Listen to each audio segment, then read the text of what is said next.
За бацхан ингээ та бүхэндээ энэ өдрийн мэндийг хүргэе. Ингээ та бүхнийг чеклний онлайн видео сургалтын 6 дугаар хичээл урьж байна. За хичээл болгоноороо би та бүхэндээ мэдлдэг. Энэ бол муугийн ёс биш, Монголын ёс. Тийм хүнтэй мэдлэх бол ер нь бол муугийн ёс биш, Монголын ёс шүү гэдгийг дахин сануулгах хүслээ. За тэгэхээр өнөөдөр бүгдээрээ юу үзэх вэ гэхээр генетик буюу харьяалахын тийм ялгалыг үзнэ. За энэ дээр энэ хүүснэгт дээр харагдаж байгаа зүйлийг одоо үснэгтэр бол номинатив, генетив хоёрыг бол харьцуулсан байна. За тэгээд хичээлийн төгсгөлд бол энэ хүүснэгтийг бол бүрэн ойлгодог болохын төлөө анхаалаа бүгдээр хандуулцгаая.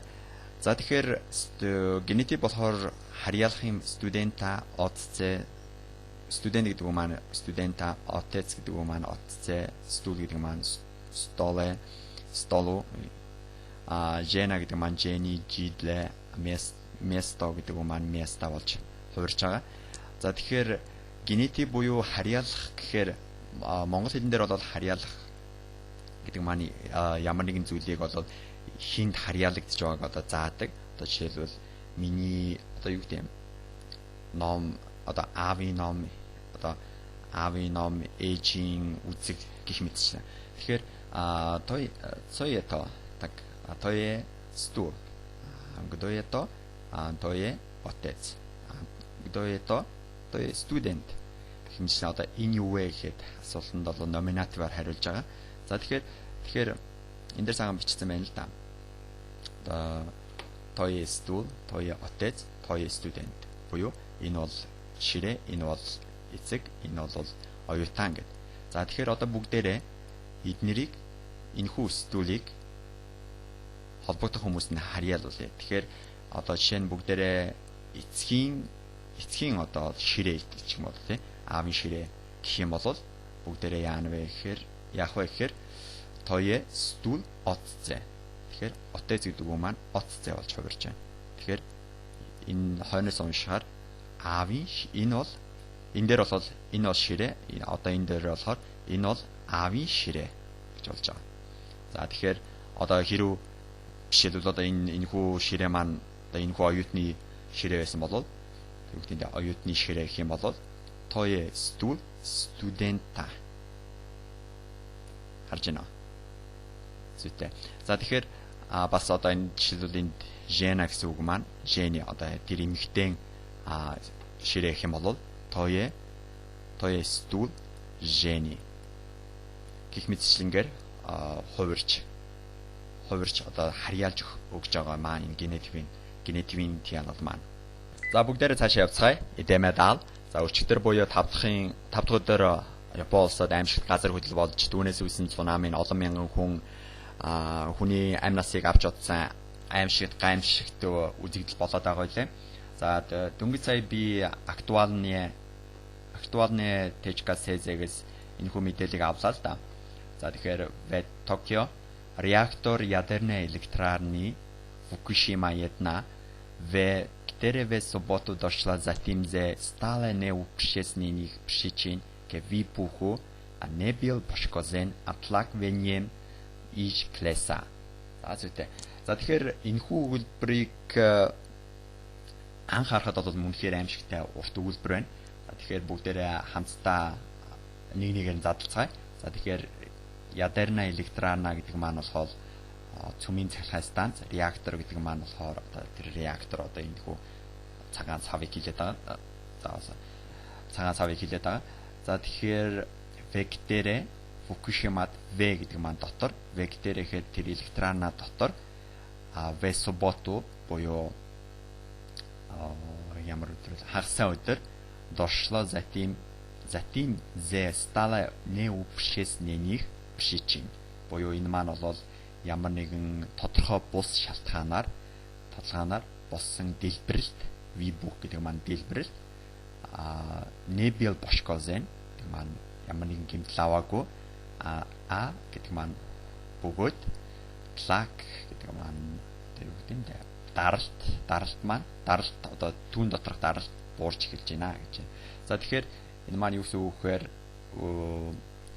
хагасаа өдөр ямар нэгэн одоогор тодорхой бус байгаа шалтгаанаас болсон үүссэн дэлбэр Фукушима цөмийн цахилгаан станцад үүссэн дэлбэрэлтийн реактор гэмтээгүй байгаа бөгөөд адлаг одоо тэр түүн доторх даралт маань буурч эхэлж байна гэсэн мэдээлэл байна.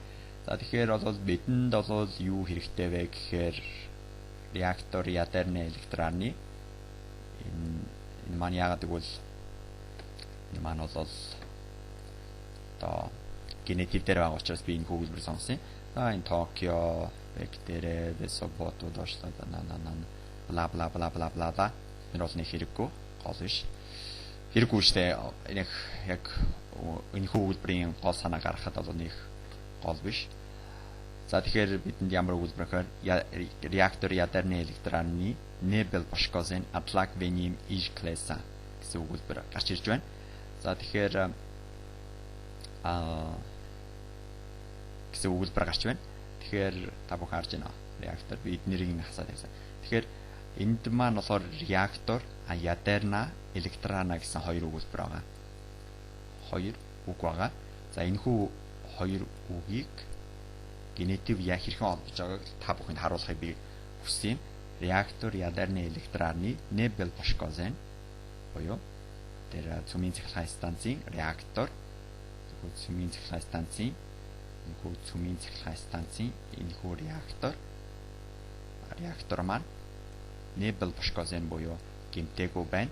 Атлаг гэхээр энэ дотор байгаа атлаг нь буурч эхэлж байна гэсэн өгүүлбэр болж байна. Тэгэхээр та бүхэн эндээс би юу гэж хэлэх гээд байгаа нэг бол энэ хэрхэн урт өгүүлбэрийг богино өгүүлбэр болгож ойлгож авах вэ гэдгийг та бүхэнд үзүүлэхийг зорьсон юм.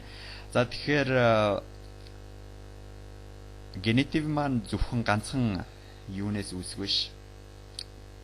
Ганцхан одоо хоёр өгүүлбэрийг холбоош бас өмнөх хичээлээр 5 дахь хичээлээр үзсэн до зе у от гэдэг гэх мэтчлэн одоо энэхүү prefix буюу утгаар үгнүүдийн араас бол ордог. За жишээлбэл до гэсний араас бол дандаа генетив нэг байнга санаж авах хэрэгтэй. Эднэрийн араас орсны энэхүү эдгээр prefix-ийн дараа орсон бүх үгнүүд генетивээр хувирах хэрэгтэй. Тэгэхээр иду до школы, иду зе школы, сем у школы, иду от школы, чтукни хо безсловнику, кромне чае пью кав гэх мэтчлээ. Тэгэхээр эднэр бол яг за энд би нэг хялбар зураг зурсан юм. Жишээлбэл энэ дээр бол иду до гэдэг маань бол та сургууль руу явж байна. З гэх юм бол бүр сургууль дотор байж байгаа та сургууль дотроос гарч байгаа бол З гэж ашиглана. У школы гэдэг маань бол та сургуулийн хажууд бол байгаа гэсэн үг. Иду от школы гэдэг маань та сургуулийн хажууд байж байгаад явах юм бол тэгэхээр эндээс би юу гэж бодоод энэ З болон одын ялгаануудыг бол харуулахыг зорьсон юм. За тэгэхээр мөн prefix-с гадна зарим үйл үгийн араас генетив дандаа орно. Жишээлбэл даце буюу асуух, ясе хоптам гэх юм бол би түүнээс асууна. Вшимаце, вшимновце буюу анзаарах одоо юу гэдэг вшимат хэд чинь анзаарах юм да. Участнице гэх юм бол оролцох, баат буюу боимсе запасу гэх юм бол би одоо тэнцэнээс айж байна гэх юм уу. Гэх мэт чинь энэс эдгээр үйл үгийн дараа дандаа генетив орлох болно. За тэгэхээр ерөнхийдөө энэ хүрээд өнөөдрийн хичээл боллоо. За тэгэхээр та бүхэнд бүгдэнд амжилт хүсье. Ингээ дараагийн хичээл хүртэл түр баяртай. Амжилт.